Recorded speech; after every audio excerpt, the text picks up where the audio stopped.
تخيلوا معي في هذا الفيديو، لو لم يولد ميسي في الأرجنتين بل يولد في المغرب، كيف كانت ستكون حياته ومسيرته الكروية؟ هل كان سيصبح نجما عالميا أم تضيع موهبته بين أزقة الحي؟ تابعوا معنا القصة من بدايتها لتكتشفوا سيناريو لم يحدث أبدا لكنه ممتع وخيالي. في الصباح 24 من يونيو عام 1987 لم يكن العالم ليستيقظ على ولادة أسطورة في مدينة روساريو الأرجنتينية كما جرت العادة، بل تخيلوا معي أن هذا اليوم التاريخي كان في مدينة الدار البيضاء المغربية. في أحد أحياء الشعبية ولد طفل صغير نحيف الجسد هادئ الملامح، لكن عيناه كانتا تلمعان بشيء مختلف، شيء لا يمكن تجاهله. منذ سنواته الأولى لم يكن هذا الطفل يترك الكرة بين قدميه. في أزقة الضيقة كان يراوغ أصدقائه الأكبر منه سنا، وكأنه يملك الكرة بخيوط خفية لا يراها أحد. كانت مهاراته تثير إعجاب الجميع، والجميع يردد نفس العبارات: هذا الولد ما عاديش، راه عنده شي حاجة كبيرة. كبر الطفل وسط بيئة مغربية عادية، مدارس عمومية، ملاعب ترابية، مباريات بين الأحياء بعد العصر. كان يشارك في بطولات المدارس المحلية ويبهر المدربين بلمسته السحرية ودقته في التسديد وقدرته على المرور من بين المدافعين بسهولة مدهشة.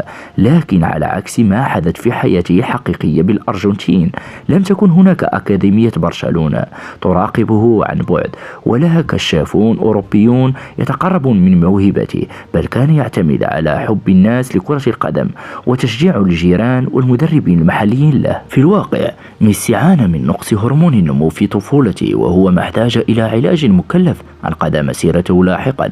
لكن في المغرب كان الوضع ليكون مختلف، فالعلاج مكلف والدعم الطبي للموهوبين محدود. ربما كان سيسمع من والده جملة مألوفة: العلاج غالي بزاف، ما نقدروش نوفره ليه. هنا سيكون أمام عائلته خيارين: إما الاستسلام أو البحث عن دعم من أندية محلية أو جمعيات رياضية.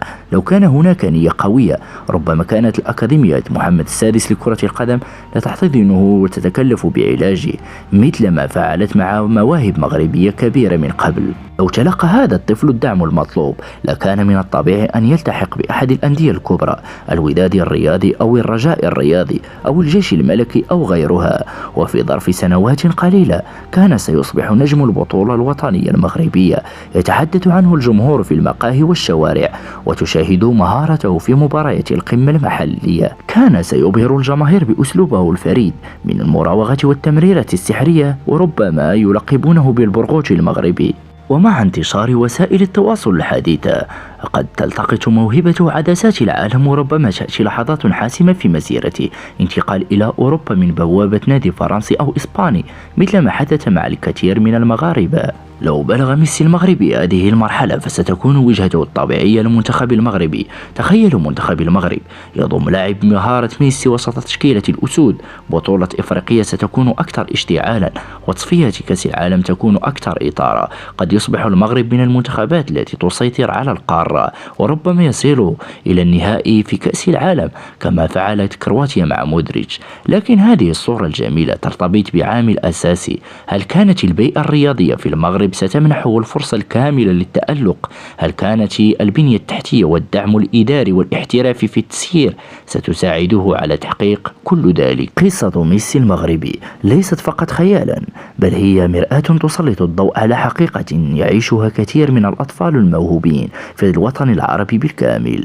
كم من طفل يملك موهبة استثنائية لكنه يضيع بسبب غياب الدعم أو ضعف الأكاديميات أو المشاكل المادية والإدارية. لو ولد ميسي في المغرب، ربما لم يكن ليحصل على كل تلك الجوائز العالمية، لكنه بلا شك كان سيبقى رمزا للموهبة التي لا تموت، وربما كان سيغير تاريخ الكرة المغربية بأكمله. وفي النهاية هذه القصة الخيالية تطرح سؤالا مهما: كم من ميسي مغربي مر من بيننا ولم نلاحظه؟ ربما لا نحتاج إلى ميسي آخر، بل نحتاج إلى بيئة تثبت المواهب وتحميها لتصل إلى أقصى ما يمكن الوصول إليه. الأسطورة قد تولد في أي مكان، لكن نجاحها يحتاج إلى من يؤمن بها ويصنع لها الطريق. لا تنسوا الإعجاب والاشتراك، وشاركوا هذا الفيديو مع أصدقائكم. أراكم في التعليق.